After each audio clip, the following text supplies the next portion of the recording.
isn't really found. It doesn't conjure away our doubts. It's an intentional decision made. It's knowing that your feet may falter and choosing to walk forward, to face the unknown anyway.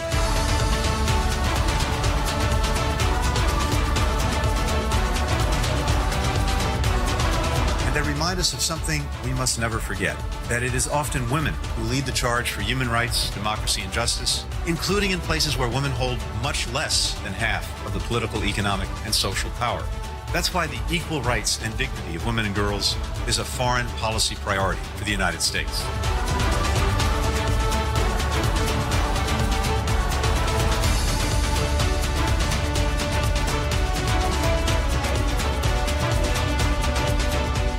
Women made an extraordinary choice to persist, to demand justice, to believe that despite the obstacles and fear that they faced, that there is a future worth fighting for.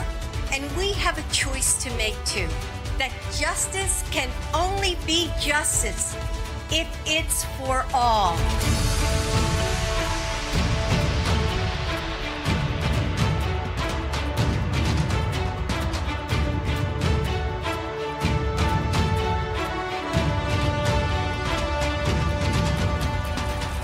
Design our foreign policy with the rights and needs of women and girls in mind, our policy is more effective, more humane, and more likely to make a lasting difference in people's lives. And when we support women, we can help foster change on a much broader scale, because it's often women doing the hard work to make that change happen. Your fight is our fight, and your courage calls us to come together again and again and again.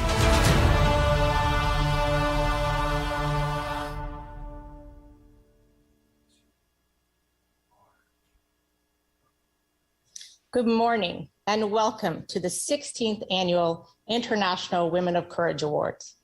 My name is Katrina Fotovat, and I am the Senior Official for the Secretary's Office of Global Women's Issues at the U.S. Department of State. I am deeply honored to join you today in recognizing the awe-inspiring achievements and contributions made by the 2022 Secretary of State's International Women of Courage. The United States firmly believes that when women and girls are empowered and meaningfully participate in every sector of life, we are all safer, more prosperous, and secure. Rooted in this longstanding belief, the Secretary's Office of Global Women's Issues is tasked with an important mandate, ensuring that the rights and empowerment of women and girls in all their diversity is integrated throughout U.S. foreign policy. Despite the existence of significant barriers, and especially this year, with no short list of crises, from Ukraine to Afghanistan, women and girls around the world have persisted in making massive strides in advancing human rights, gender equity and equality, peace and security, rule of law, accountability, and so much more. For 16 years, our office has proudly supported U.S. Secretaries of State in recognizing more than 170 remarkable women representing over 80 countries as International Women of Courage. To this year's International Women of Courage awardees, I want to express my sincerest admiration and deepest appreciation for your tireless work and advocacy to advance the rights of women and girls in the face of serious risk and unforgettable sacrifice. Your courage, strength, and leadership are truly inspiring, and the United States is deeply committed and privileged to honor and support you, along with so many other brave women and girls determined to ensure that every person can live a dignified, secure, and fulfilling life. Now, it is my great honor to introduce Secretary of State Antony Blinken to the podium. Thank you.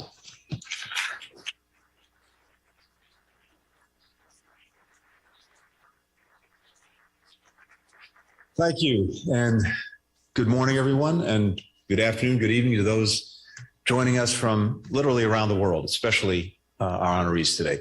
Kat, thank you so much for that introduction, but also and especially for the great work that everyone in the Office of Global Women's Issues does every single day to try to advance gender equity and equality around the world. We're especially honored to be joined today by the First Lady of the United States, Dr. Jill Biden, who's been such a powerful advocate for women and girls for her entire career and is elevating these issues as our First Lady. Welcome. Thank you for being with us today. And Ambassador Linda Thomas Greenfield, representing the United States at the United Nations every day with skill, with integrity, with a powerful voice for these issues and virtually every other issue that is before the United Nations. I also want to start by thanking several people for their leadership in this area. Lee Satterfield, our Assistant Secretary of State for Educational and Cultural Affairs, connecting this year's honorees with people across the United States for learning and collaboration. Jen Klein, the Executive Director of the White House Gender Policy Council, a true partner to the State Department. And Rina Amiri, our new, not so new now, Special Envoy for Afghan women, girls, and human rights. As women and girls face continuing restrictions on their education, employment, freedom of speech, ability to move freely around their communities and country, Rina is helping lead our efforts to advocate for their rights and their freedoms. As we meet, millions of Ukrainian women have fled their country with their families. Millions more have stayed to help their country fight against Russia's unprovoked, unjustified war. I saw many of them on the border with Poland just about a week ago. And it's something that stays embedded in your mind and memory as you see women coming across the border, children in tow, fleeing the Russian aggression.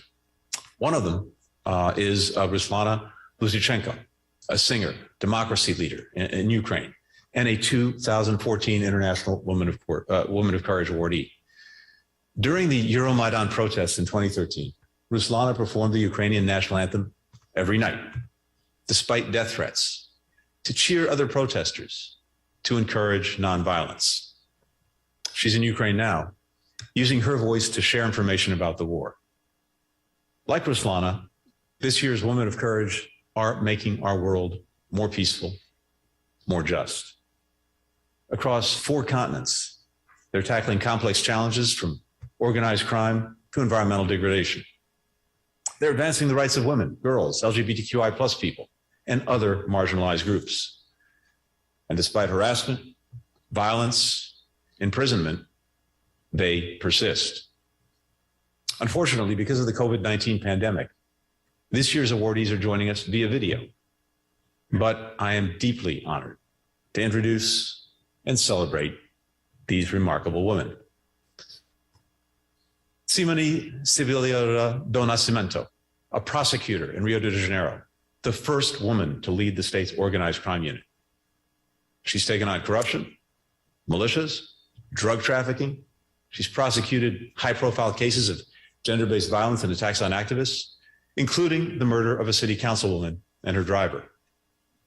In Cape Town, South Africa, Roshanda Pasco is a community leader who works to reduce gang violence. She's led marches, organized safety forums, established safe zones where children can play, and in 2019 was the only witness willing to testify against a gang leader in a murder trial. Despite 3 assassination attempts, her work continues. Rizwana Hussain is a lawyer fighting for environmental justice in Bangladesh. She's led successful campaigns against commercial shrimp farming that hurt traditional fishermen and the filling in of ecologically vital wetlands around Dhaka by unscrupulous housing corporations. In another landmark case, she got the government to commit to restoring 44,000 acres of forest that is home to the Garo indigenous community.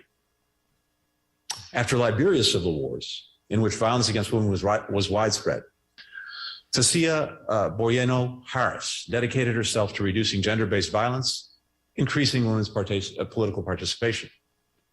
She's organized marches against rape, helped free protesters from jail, conducted outreach to first-time women voters, trained democracy activists, and works with girls to make sure that they know their rights, their worth, their potential.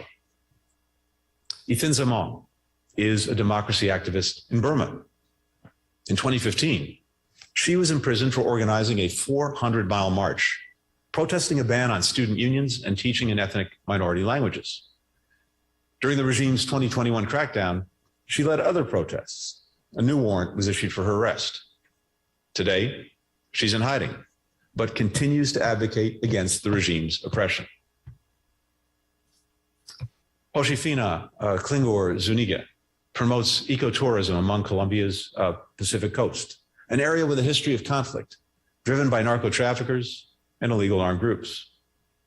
Her NGO brings together local fishermen, laborers, entrepreneurs to support tourism that protects the environment, creates jobs, empowers Afro-Colombians and indigenous communities. A social leader who defends the land and the rights of people, Josefina has been targeted for assassination. Her education center trains young people to carry her work forward.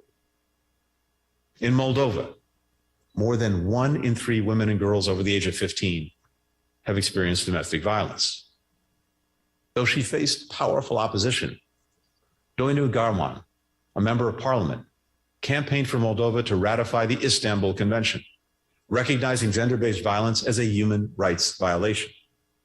She also led the push for a gender quota in elections. Moldova now has one of the world's highest rates of women's political representation. I was there about 10 days ago. A remarkable prime minister, who both happen to be women, leading that country through a very challenging time. Taif Sami Mohammed, Iraq's deputy finance minister, director general of the budget department.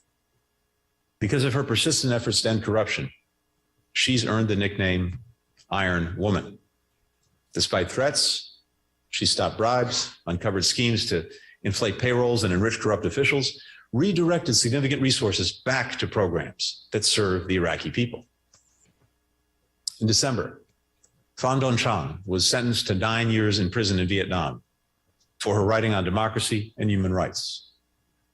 She wrote about crackdowns on protesters and secretly recorded her own police interrogation. When media outlets stopped printing her work, she founded her own. Despite facing threats, constant threats, she continued educating others about their rights. We condemn her unjust imprisonment. We call for her immediate release. In Romania, Carmen Gheorghe fights for the rights of Roma women and girls, a group subjugated to racism and sexism, social exclusion, high rates of gender-based violence, including child and forced marriage. In the face of hostility, even hatred from authorities and communities alike, Carmen supports Roma women as they protest, petition their government, seek equal access to education, to justice, and other sectors. As a trans woman, Vumika Shrestha knows the indignity of official documents that fail to reflect a person's gender identity. She fought for Nepal to add a non-binary option in 2007. The Supreme Court made that change, and Vumika later became the first trans person in Nepal to travel with an updated passport. Despite harassment, she continues to fight for expanded access to medical, economic, and legal services for LGBTQI+ people in Nepal. Najla Bangush, someone I know well, Libya's first woman foreign minister, an expert in conflict resolution. She was part of the transitional council that governed Libya in 2011 and has worked ever since toward more unified, democratic governance. In 2021, less than a year after the ceasefire, she convened top military representatives from both sides. The next month, they agreed to the complete withdrawal of all foreign forces, fighters, and mercenaries from Libya, a work that is ongoing. I'm proud to be her counterpart and her colleague. These 12 women are separated by thousands of miles, but they're united in their dedication to serving their countries and communities with extraordinary courage and self-sacrifice. The United States stands with them. We've seen the remarkable progress they've made toward building peace, building security, building equality, building justice. And through our diplomacy, we're working alongside them to advance those goals. We also want to lift up other women like them. We know there are future Fasias and Bumikas and Carmens who share many of the same aspirations and face many of the same obstacles. That means we have to address gender inequities that often relegate women to the sidelines and combat the violence that women and girls around the world endure every single day. That's why we're incorporating women's equal rights throughout our foreign policy, with initiatives like the National Strategy on Gender Equity and Equality. And we know policies designed with women and girls in mind are more effective, more enduring. By advancing gender equity, we can achieve greater prosperity and more lasting peace and security for all. I'm grateful to this group for sharing their experiences with us at the State Department. And not just with us, with communities across our country. Through our International Visitor Leadership Program, this year's awardees will meet with American public servants, with activists, community leaders, working on the same issues that they work on every day. And I know our American hosts will learn so much from their expertise, from their innovation, from their courage. Thank you for being generous with your time, with your wisdom, and for bringing others along with you on the journey to a better world. Thank you all for joining us to celebrate these truly extraordinary women. And it's wonderful to be with everyone today. Thank you.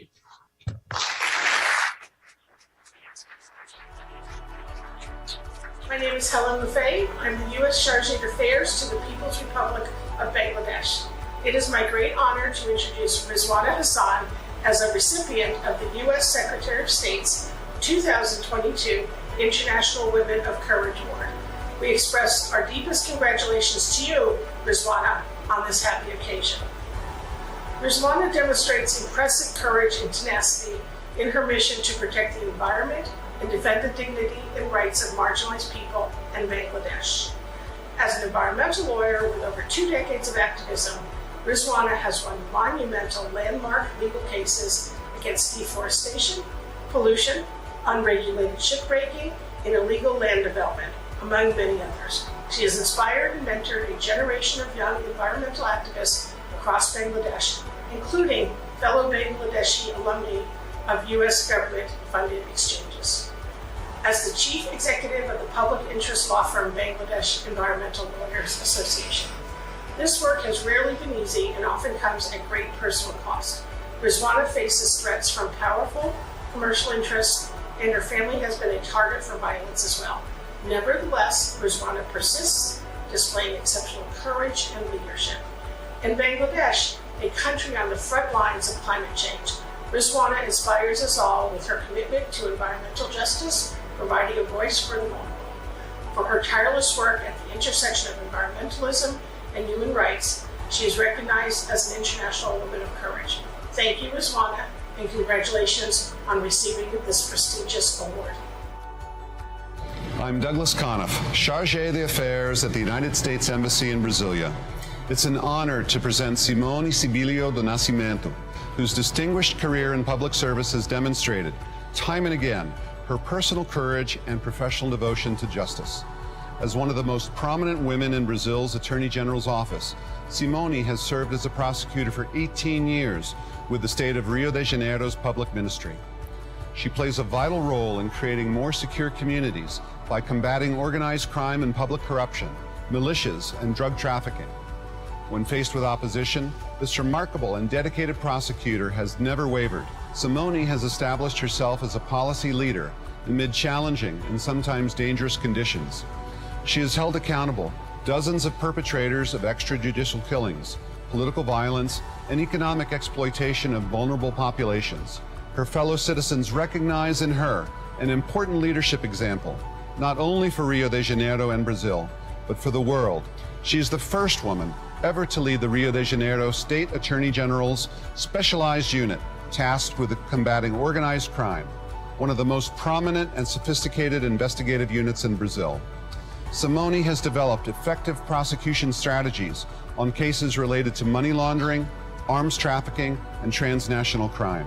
In 2019, she received the Attorney General's highest commendation, the organization's Medal of Honor. This year, as Brazil celebrates its bicentennial, and as we celebrate 2 centuries of diplomatic relations with our Brazilian partners, outstanding citizens like Simone Sibilio embody our 2 nations' shared democratic values, respect for rule of law, and the willingness to stand up for liberty and justice for all.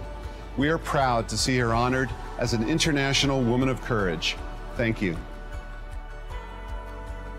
On behalf of the U.S. Department of State, I want to congratulate E. Thinsamung on being named one of the Secretary of State's 2022 International Women of Courage. E. Thinsamung is an inspiring leader. I am personally inspired by her courageous work to restore Burma's democracy. E. Thinsamung is a long-standing activist working to advance the rights of members of ethnic minority groups and promote and protect human rights in Burma. In 2015, she bravely endured detention and torture by the military for participating in a nationwide protest movement against a ban on student unions and teaching in ethnic minority languages. In the 2020 general election, she was one of the youngest candidates running for a seat in the lower house of parliament on a platform of promoting and protecting human rights and fighting discrimination. Following the military's brutal coup on February 1st, 2021, she has been a prominent voice for democracy and minority rights. She was among the first to lead anti-coup protests, inspiring countless peaceful pro-democracy supporters and encouraging participation in the civil disobedience movement. Currently, she serves as the Deputy Minister for Women, Youth, and Children's Affairs of the National Unity Government. Although forced into hiding for fear of arrest and torture and even death, she continues to speak out against the military takeover and to work tirelessly for a more inclusive, democratic future for the people of Burma. Thank you, E. Thinsamung, for your leadership and courage, and congratulations. As we celebrate the contributions of courageous women around the world, it's my privilege to introduce Josefina Klinger, a Colombian human rights defender and environmental activist from Chocó. For over 15 years, Josefina has worked to empower Afro-Colombian and indigenous communities by building ecotourism on Colombia's Pacific coast. Josefina has given the youth of her region hope for the future, inspiring them to protect and share Colombia's incredible biodiversity. Although Josefina's work inspires admiration in most, it also draws constant threats against her life from narco-traffickers fighting to control territory along Colombia's Pacific coast. The region's vulnerable communities have suffered for decades as armed groups exploit the land for their own benefit. Despite persistent danger, Josefina's bravery and commitment endure. She is an inspiration to all of us. The people of Colombia can only achieve lasting peace through the dedication of individuals like Josefina. The U.S. Embassy in Bogotá is proud to work alongside human rights defenders and environmental activists throughout the country as we support Colombia's implementation of the 2016 Peace Accord and promote economic development around the country. Josefina's work elevates the voices of Afro-Colombian and indigenous communities who want to protect their land from exploitation and create a better future for their children. We are honored to join Josefina in her quest to secure a more peaceful future for all Colombians. That's why we are naming Josefina Klinger as a true woman of courage. From the U.S. Embassy in Iraq, we are delighted that Deputy Finance Minister Taif Sami Mohammed has been chosen as a finalist for the 2022 International Women of Courage Award for her heroic stand against corruption. Through her strength of character, integrity, and adherence to the highest ethical standards, Ms. Mohammed's efforts within the Ministry of Finance have saved the Iraqi government billions of dinars from being lost to corruption. Ms. Mohammed is independent and does not belong to any political party. She has no powerful political patrons and can expect no political top cover for her actions. Despite enormous pressure, including death threats and threats of professional retribution, she has maintained her courageous stance and weathered repeated attacks for serving as an anti-corruption champion. She is now a frontline leader in fighting against corrupt practices and is known as the Iron Woman. Ms. Mohammed has worked the majority of her 36-year career in the finance ministry, starting as a budget analyst and working her way up to her current position as Deputy Minister and Director General for the budget. She frequently spots irregularities in budget figures and has prevented countless attempts by corrupt actors to pad the budget. Through her vigilance against corruption and staunchness in adhering to the austerity measures approved by the current government, she ensured that the government of Iraq had the funds to pay the monthly wages of 6 million government employees and retirees, despite budget difficulties caused by low oil prices and crumbling economic indicators during the COVID pandemic. Ms. Mohammed also has led negotiations for economic reforms with international finance institutions. We are very proud this year that the Secretary will be awarding Ms. Mohammed the International Women of Courage Award. We hope that her example serves as an inspiration for other Iraqis to be courageous and fight corruption in the face of all obstacles. On behalf of the entire U.S. Embassy team here in Liberia, I am so excited to introduce you to Ms. Fasia Boryeno Harris as one of the Secretary of State's 2022 International Women of Courage. Ms. Harris is the first Liberian to be honored with this important distinction. But she's part of a distinguished community of women leaders in Liberia who work every day to address the issues of women's rights and gender equality, helping to dismantle the obstacles that women unfortunately still face here. Ms. Harris, supported throughout her life by her mother, Nyama Harris, and her aunt, Willamette D. Harris, represents a generation of women who had to come of age during the country's civil war and overcame immense challenges to gain an education. Her commitment to help protect girls from school-based sexual harassment and unplanned or early pregnancy is essential to stop a vicious cycle that limits women's participation in every professional sector by normalizing assault and curtailing women's education. The networks of activists and Liberian feminists she helped establish organized the country's first independent women-led protests against gender-based violence in 2018, and her bravery to stand up to counter protesters and aggressive security personnel were pivotal during a 3-day anti-rape protest in August 2020 that directly led President George Weah declaring rape a national emergency and announcing other initiatives crucial to protecting Liberian women. We urge the government to follow through on their commitments with all due speed. We are so proud to be able to introduce Ms. Harris and to recognize her as an International Woman of Courage. Hello, I'm Richard Norland, the American ambassador to Libya, and it's my great pleasure to introduce Najla Mangoush, Libya's foreign minister, as a winner of this year's 2022 Secretary of State's Award for Women of Courage. You know, it's hard enough to be the foreign minister of a country coming out of a period of civil war and intense political turmoil. But on top of that, to be Libya's first female foreign minister poses quite a unique set of challenges. And Najla Mangoush has done a remarkable job in meeting those challenges. Some of her most important accomplishments, I would count rooting out corruption in appointments at the foreign ministry, some of the diplomatic postings, her role in consolidating the October 2020 ceasefire by supporting the 5+5 Joint Military Commission through intense diplomatic engagement with countries like Russia and Turkey, and in particular, her role as the inspiration for a stabilization conference that took place in Tripoli late last year, bringing together high-level representatives of the international community who saw that Libya is able to play its own leadership role in bringing itself out of a period of tense political turmoil. She builds on a distinguished record as an academic and civil society activist. She's a Fulbright alumna, got a master's degree from Eastern Mennonite University. She was a member of the National Transition Council, which took place after the fall of Muammar Gaddafi. And she's done a great deal to promote the reintegration of militia members into civil society.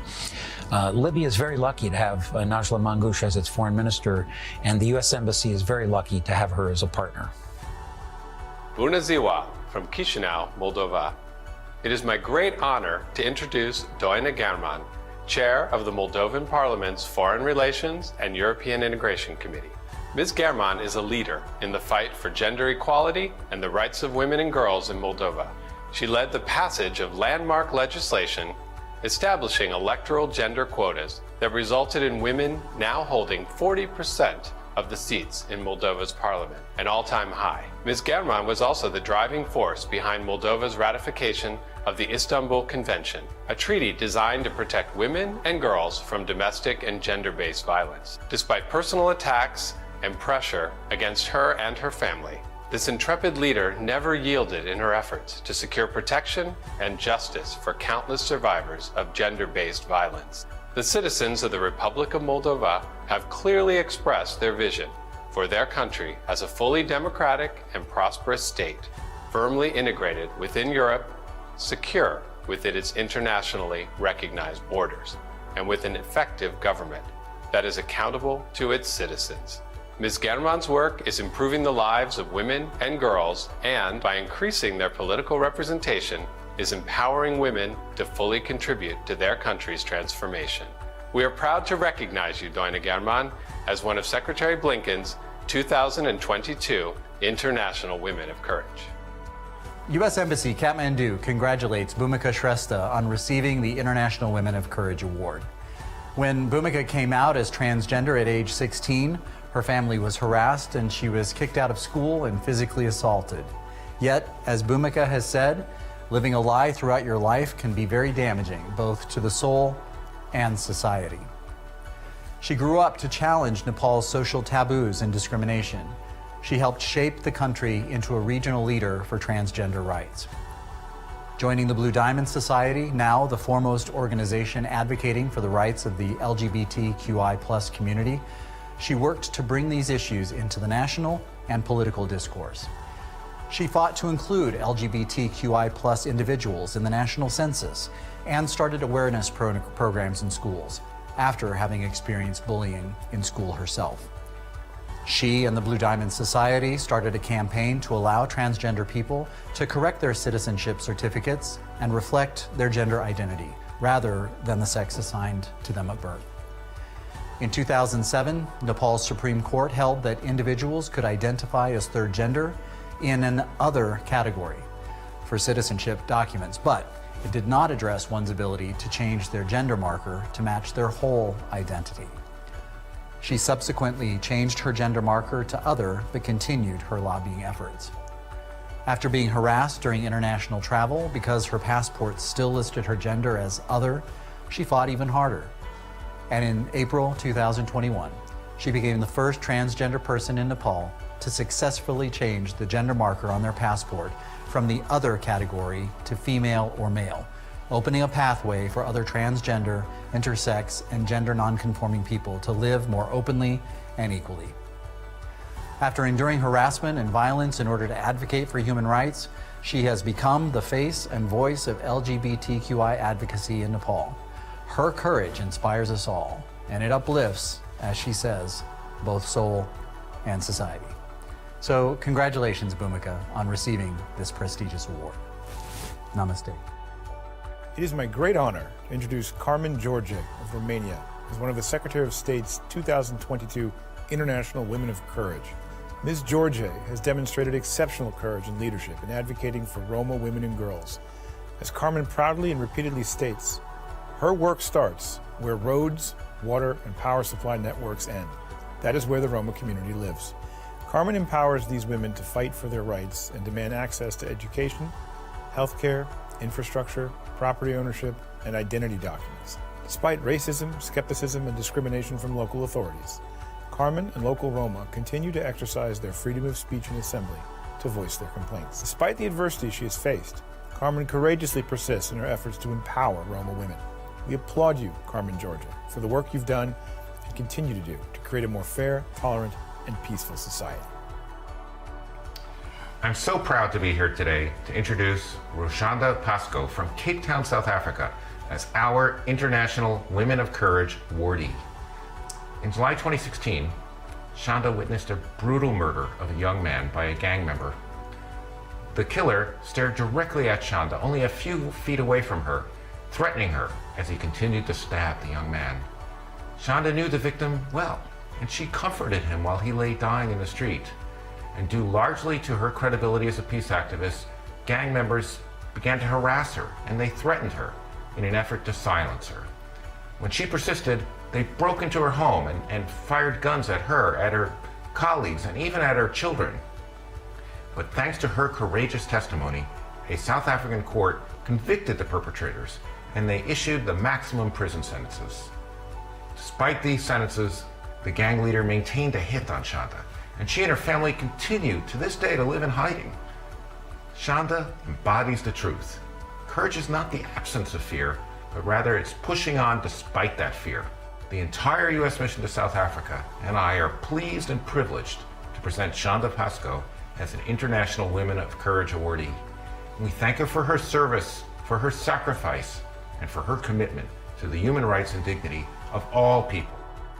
My team at the U.S. mission to Vietnam and I are privileged to introduce author, journalist, and 2022 International Woman of Courage Award nominee Pham Duan Chang, whose fearless pursuit of a fully inclusive society and greater space for freedom of expression in Vietnam has attracted international recognition. Through her writing and interviews, Chang uses thoroughly researched legal arguments to advocate for human rights, rule of law, and the inclusion of all voices in political spaces. She does not just advocate for inclusion, she facilitates inclusion. As an author, Chang has made the complexities of politics accessible to her compatriots with the aim of expanding political participation. As a journalist, Chang reported on political topics and social issues previously untouched by Vietnamese media. The United States values our comprehensive partnership with Vietnam. We work to help encourage a strong, prosperous, and independent Vietnam, and we believe firmly that in order for this country to thrive, it needs to embrace the openness, transparency, inclusion, and respect for the rights of all of its citizens that Pham Duan Chang has relentlessly sought through her writing and advocacy.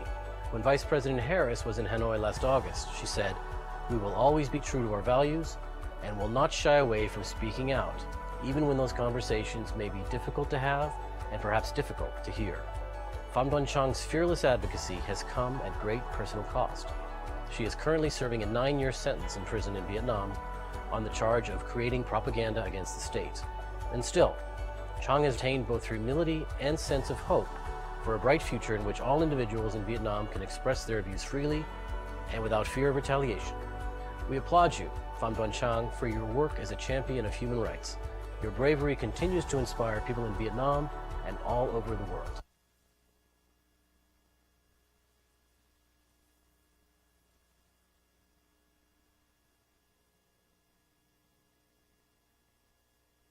Ladies and gentlemen, the First Lady of the United States, Jill Biden.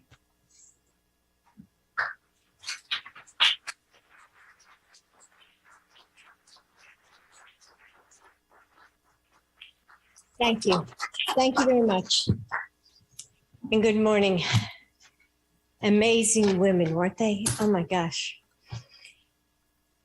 From soft lullabies to battle cries for justice, women nurse and nurture, teach and build, lead and dream our world forward each and every day. Women have never been silent, but women have been silenced with violence, with hate, discrimination, and isolation, with work and care that is never done. Women have been told that they are dangerous, and that's because they are. Dangerous to corruption and injustice. When we raise our voices, we have the power to shatter the shields of oppression. That's why cowardly men stop girls from learning. It's why women's bodies become casualties of war. Like all of us, my heart has ached watching videos of Ukraine. Sick kids fleeing on makeshift medical trains, the unthinkable bombing of a maternity ward, parents weeping over their children's broken bodies in the streets. The senselessness is staggering. We also know that there are horrors happening around the globe that never make the evening news. There are children's broken bodies and women who bear the scars of war all around the world. And there are women everywhere whose voices need to be heard, because stories are powerful. They shape our lives, defining the shades of our joy and sorrow, dividing what matters from the rest. They're how we understand and connect to each other beyond language and distance and time. They foster empathy and compel each of us to act. I continue to teach writing at a nearby community college. And in my classes, I watch students find confidence when they lay their lives down on paper.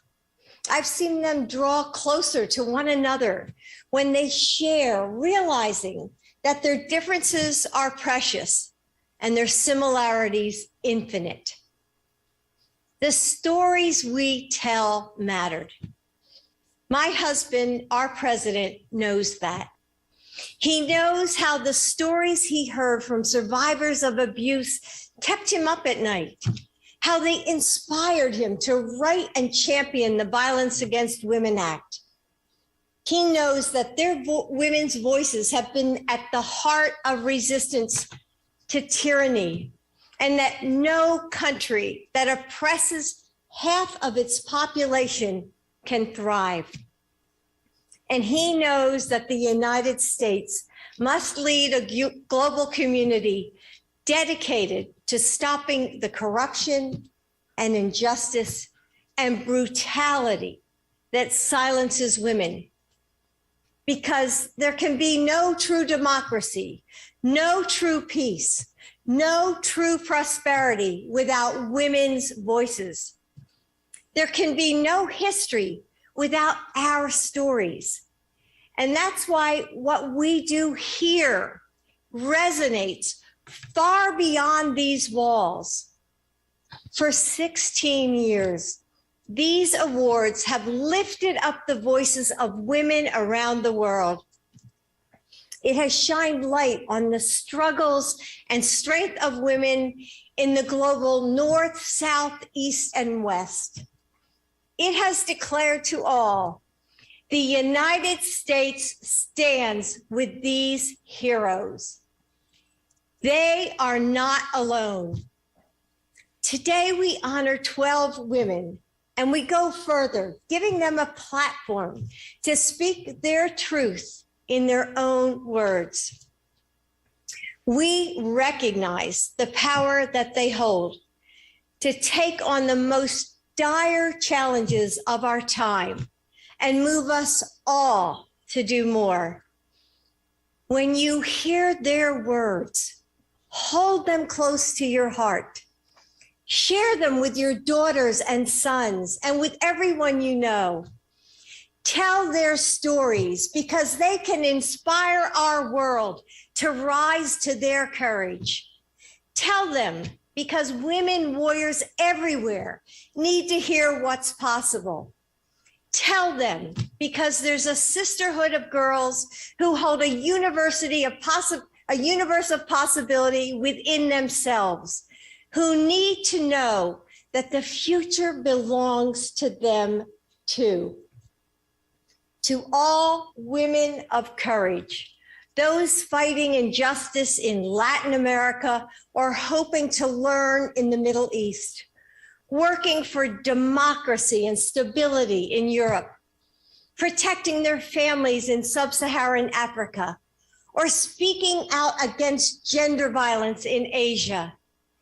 We will continue to work with passion and persistence, with development and democracy, to stop those who wish to silence you. And we will tell your stories, even when you cannot.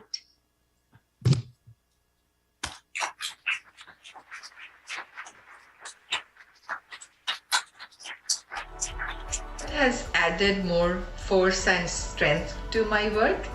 To me, it means inspiration, encouragement, empowerment, and of course, more responsibility. Most important is it recognizes women's positive contribution for peace, justice, and happiness in the society. O Prêmio International Women of Courage representa para mim, como mulher, como promotora de justiça do Estado do Rio de Janeiro, um importante reconhecimento internacional ao meu trabalho, uma mensagem que fala profundamente no meu coração e na minha alma, o sentimento de que vale a pena a defesa intransigente dos direitos das vítimas, a luta pelas famílias enlutadas, desfalcadas pela perda dos seus entes, cada dia de trabalho, cada noite não dormida, a certeza de que cada um de nós vai encontrar no futuro um pouquinho daquilo que deu de si no presente. Esse prêmio me estimula e me inspira a trilhar no caminho que foi pavimentado por tantas promotoras de justiça que me antecederam e que eu apenas dei continuidade ao trabalho. Mas esse prêmio me encoraja e me conduz no caminho da responsabilização dos criminosos e pela defesa do direito de viver de todas essas vítimas com quem eu me relacionei ao longo do meu trabalho e para quem eu orgulhosamente ofereço hoje esse prêmio que eu recebo. မင်္ဂလာပါကျမတို့ရဲ့အတင်ဆောင်ပါမှာကျမကတော့မြန်မာနိုင်ငံကပါရွှေကောက်ခံရတအစိုးရစီကနေပြီးတော့မှအကြမ်းဖက်မြန်မာစစ်တပ်ကအာဏာသိမ်းယူခဲ့တာဆိုရင်တနစ်ပြည့်ခဲ့ပါပြီဒီအချိန်မှာမြန်မာနိုင်ငံကလူခွင့်ချိုးဖောက်မှုလူသားချင်းစာနာထောက်ထားမှုဆိုင်ရာအခက်အခဲတွေနဲ့ရင်ဆိုင်ကြုံတွေ့နေရပါတယ်အမျိုးသမီးတွေနဲ့ကလေးသူငယ်တွေပေါ်ပါလဲအကြမ်းဖက်စစ်တပ်ကစစ်ရာဇဝတ်မှုတွေအပြင်လူခွင့်ချိုးဖောက်မှုတွေကိုလွန်ကျူးလွန်နေပါတယ်ဒါပေမဲ့လည်းအမျိုးသမီးတွေဟာကနေ့အချိန်တွေထိဒီမိုကရေစီနဲ့လူခွင့်ရပိုင်ခွင့်တွေအတွက်တောင်းဆိုဆန္ဒပြတဲ့ဆန္ဒပြပွဲတွေမှာတက်တက်ကြွကြွနဲ့ပါဝင်လှုပ်ရှားနေစေဖြစ်ပါတယ်။ကနေ့ကျမရခဲ့တဲ့ဆုဟာမြန်မာနိုင်ငံမှာရှိတဲ့အမျိုးသမီးတွေနဲ့လူငယ်တွေအပေါ်စစ်တပ်ကနေပြီးတော့မှကျူးလွန်တဲ့အကြမ်းဖက်ရာဇဝတ်မှုတွေလူခွင့်ချိုးဖောက်မှုတွေကိုအဆုံးသတ်စေဖို့နဲ့မြန်မာနိုင်ငံမှာရှိတဲ့အမျိုးသမီးတွေရဲ့ဒီမိုကရေစီရရှိရေးလူခွင့်ရရှိရေးစူးစမ်းရုန်းကန်မှုတွေအတွက်အတိမတ်ပြုပေးတဲ့ဆုလို့ကျမအနေနဲ့ခံယူပါတယ်ရှင်ကျေးဇူးတင်ပါတယ် Soy Josefina Klinger Zúñiga, nací en Nuquí, en el departamento del Chocó, en Colombia. Mi activismo es coger mi femenino, mi negrura y mi condición y convertirla en una oportunidad donde muchos seres se identifiquen. Este es un privilegio porque no me canso de decir, primero te devuelve a veces la fe, la esperanza, porque los procesos no son lineales. Tienen altibajos y en esos hay momentos en que estás con estos lados más bajos y de sombras también. Entonces las mujeres están visibilizadas gracias a este premio y yo quiero que este premio inspire a las niñas, a la nueva generación. Que nunca se olviden de soñar. Siempre me voy a acordar que yo no soñé en la infancia, yo no soñé en la adolescencia, no tuve tiempo de soñar. Pero que el día que soñé, mis sueños se hicieron realidad. ليست هذه المرة الأولى التي تتسنم فيها المرأة العراقية جائزة ذات المرأة الشجاعة. تكريمي بهذه جائزة المرأة ذات الشجاعة فخر لي كامرأة عراقية أمثل نساء العراق بمهنيتي ومثال القيادة والتضحية والشجاعة والتحديات والدور في صنع القرار. ستمنحني هذه الجائزة حافزا أقوى على بذل أقصى الجهود لتمكين المرأة اقتصاديا وتحقيق المساواة بين المجتمع وفي مختلف الظروف والمتغيرات التي تواجه المرأة. وأخيرا أقدم كل الشكر للقائمين على هذه الجائزة والجهود التي يبذلوها لها في كل عام لإحياء هذه المبادرة المهمة لنساء العالم أجمع. This is a recognition of Liberian women and girls' daily and immense contributions to change and Liberia's development. A recognition of the many struggles and uphill journeys we continue to travel for justice, inclusion, participation, equality, and the daily strives for the collective benefits of society. It is a reminder of the countless pieces of evidence wherein Liberian women have proven themselves beyond reasonable doubts that they can break boundaries and overcome limitations across all sectors. The Women of Courage Award is another opportunity to make more visible Liberian women's work. It is another way that tells her stories to generations after us about the importance of finding one's voice and using it to bring about needed changes, dismantling systematic barriers that discriminate against women and girls. Violența domestică este o realitate terifiantă pentru multe femei din Republica Moldova. Cred cu tărie că violența nu este o normă, nu este o tradiție. Tocmai de aceasta, ratificarea Convenției de la Istanbul a fost o prioritate personală pentru mine și am depus toate eforturile ca această ratificare să devină realitate. Femeile au dreptul la o viață fără violență.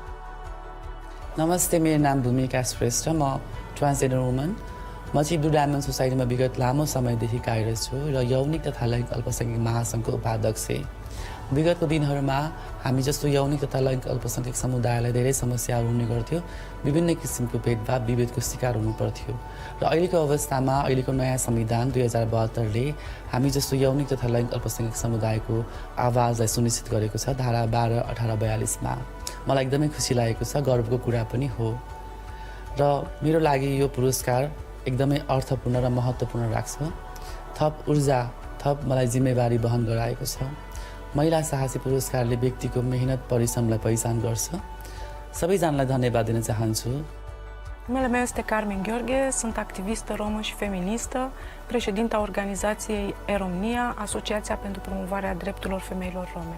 E-Romnia a fost înființată în 2012 de către un grup de feministe, rome și nerome, iar scopul nostru este să schimbăm narațiunea despre noi, femeile rome, în comunitate și în societate. Ce facem în comunitate este să lucrăm după metoda SORA, o metodă de intervenție feministă romă care a fost dezvoltată în 8 ani de activitate cu contribuția multor femei rome din comunitate și din organizația în care lucrez. O intervenție feministă care și-a propus să repoziționeze femeile rome atât în comunitate cât și în societate. Cred că pentru noi este foarte important să ne restabilim poziția noastră ca femei rome nu doar în comunitate, dar și în societate. Este foarte important pentru noi să schimbăm povestea și istoria despre noi, experiențele și vocile noastre să fie auzite și mai mult decât atât, este momentul pentru ca noi să avem acest curaj să preluăm aceste inițiative. So this award means so much to me. I want to thank the American Embassy for recognizing the work that I'm doing on the Cape Flats against crime and violence and femicide against women and children. I think this means also so much to our youth out there, knowing their circumstances don't determine where they can go. And I hope it will encourage them to stand up and rise above their circumstances. I think the other thing for me is the building of bridges across the world, globally, with other countries, because as sisters we are facing the same challenges in our countries, and together we can do more and we can overcome.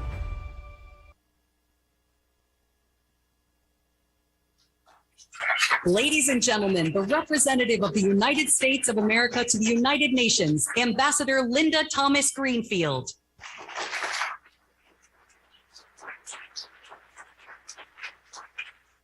Good morning, and thank you.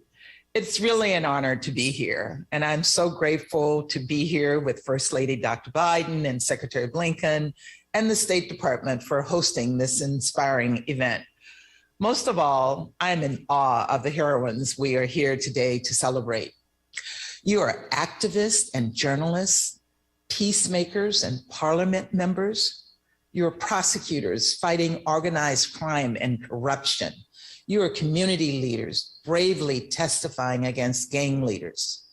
You are defenders of the environment, of indigenous rights, of LGBTQI+ rights, of human rights.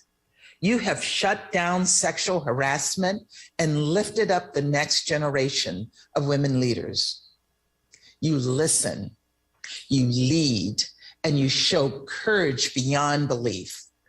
Of course, far too many courageous women are not able to be here, and that includes one of our honorees, Pham Duan Cheng, who is in prison in Vietnam for her work to protect human rights and promote political participation.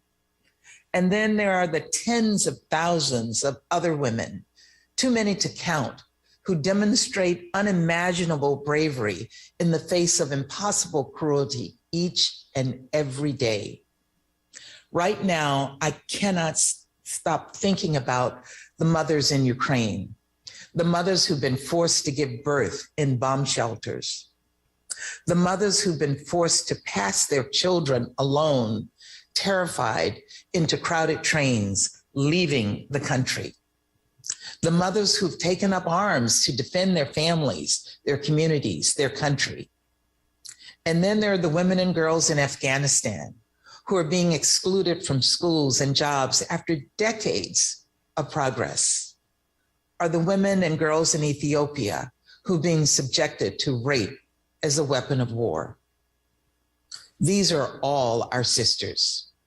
You are here to represent them and all the women facing such grave challenges throughout the world. And it is on us, all of us here in this room and across the world, to do right by them. For our part at the United Nations, today marks the opening of the 66th session of the Commission on the Status of Women. It's a massive annual session where the world's governments come together to advance gender equality and the empowerment of women. And this year, we're paying particular attention to the role of women in the climate crisis, both how women and girls are acutely affected and how we are poised to lead the way forward. I was proud to announce our diverse delegation to CSW today, which will champion our values and the full, equal, and meaningful participation of girls and gender diverse people on all fronts. They understand just as you do how important it is that we speak up for those who are not in the room. Our keynote speaker, Foreign Minister Dr. Naila Mangush, is also about to do just that for us. She became the first female foreign minister of Libya, almost exactly a year ago today, right around the same time I became the ambassador to the United Nations. During Libya's 2011 revolution, she headed the National Transition Council's Public Engagement Unit, dealing directly with Libya and the world's civil society organizations. She's an expert in and a practitioner of conflict resolution, which she studied as a Fulbright scholar and then as a PhD student here in the United States before becoming an assistant professor of law at Benghazi University. What more powerful than any degree or title, Foreign Minister Mangush embodies stalwart bravery in the face of harassment and threats, sexism and violence. And while men make war, and I know she is proud to speak on behalf of all of the IWOC recipients today. And with that, it's my privilege to introduce our keynote speaker, Foreign Minister Naila Mangush. Thank you. It is truly an honor and an immense privilege to speak on behalf of the Women of Courage Award recipients, my sisters and the very brave and courageous women all around the globe. It is with great humility that I stand before you as an honoree for the International Women of Courage Award, which has been established in the United States of America as the biggest advocate of women's rights. My voice echoes for all women. We must do what is right and continue to uphold and encourage each other in advocating of the rights of all. Madam First Lady, Secretary Blinken, and all the State Department, I say thank you for selecting the 12 recipients from around the world for their acts of courage and bravery. I realize that there are more women that should have been nominated. We all know that there are many more women from around the globe who demonstrate exceptional courage every day. Women who decide to make difficult choices and take the bumpier road, not knowing where the road would lead, but still take the risks. They know that their choices may cause drastic changes in their societies and at times of adversities, but they continue to follow their inner compass and take the chance to create differences within their communities. The way that I understand courage is that there is no courage without vulnerability. Brian Brown said, "How can we be courageous without being vulnerable?" She added, "True courage comes when we decide to take a risk without knowing the outcome." It means showing up and letting yourself be seen, despite the risk. When you show up in this way, you open yourself up to joy and connection, but you can only do it by accepting that there could be pain.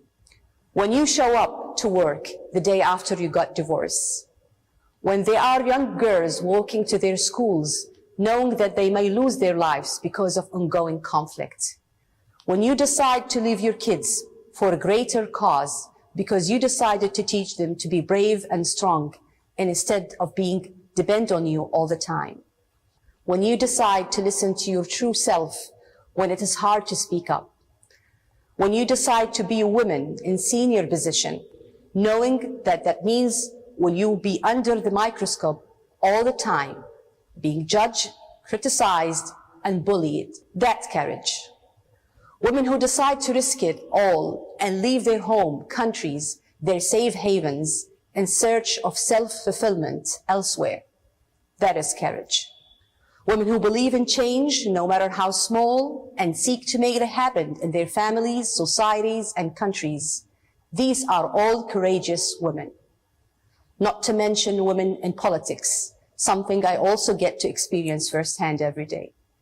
When you are the only woman at the table, you are being ignored, overlooked, and not addressed. It can be very intimidating. They can make you feel invisible. Then the flame inside you ignites. Your aura and your presence forces them to acknowledge and respect you. This gives you the confidence to move forward and continue to pave the way for other women in reaching their great potential. In closing, Albert Einstein once said, "Women who follow the crowd will usually go no farther than the crowd. Women who walk alone are likely to find herself in places no one has ever been before."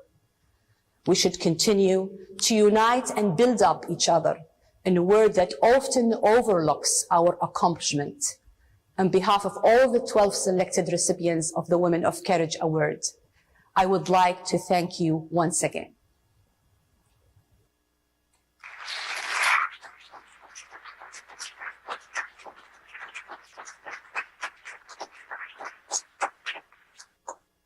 Ladies and gentlemen, the Special Envoy for Afghan Women, Girls, and Human Rights, Rina Amiri.